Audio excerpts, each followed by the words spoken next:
सल्लु अल हबीब सल्लल्लाहु तआला अला मुहम्मद सल्लल्लाहु तआला अलैहि वालैहि वसल्लम। अॼु असां 3 सिपारे जे सूरह बकरा जे 38 रुकू जो तर्जुमो ॿुधंदासीं। बिस्मिल्लाहिर रहमानिर रहीम।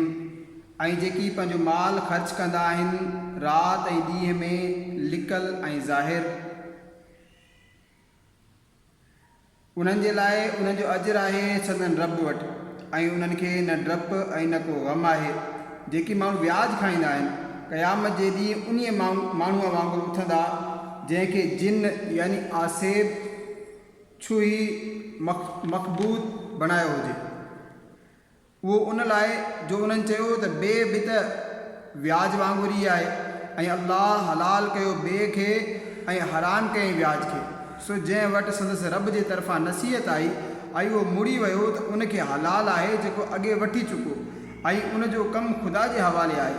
ऐं जेको हाणे अहिड़ी हरकत कंदो त उहो दोज़खी आहे, उहे उन में घणो अरसो रहंदा। अल्लाह व्याज खे बर्बाद करे थो ऐं वधाए थो ख़ैरात खे, ऐं अल्लाह खे पसंदि न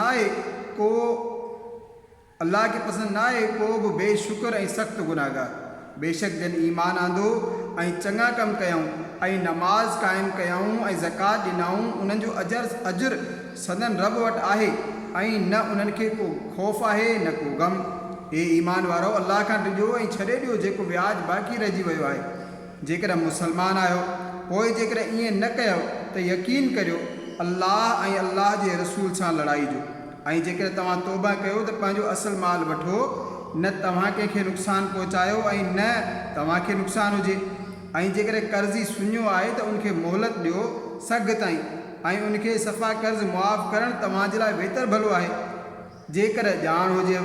ऐं उन ॾींहं खां ॾिजो जंहिंमें अल्लाह ॾांहुं मोटंदो ऐं हर जान खे संदसि कमाई जो बदिलो पूरो ॾिनो वेंदो, ऐं उन्हनि सां ज़ुल्म न थींदो।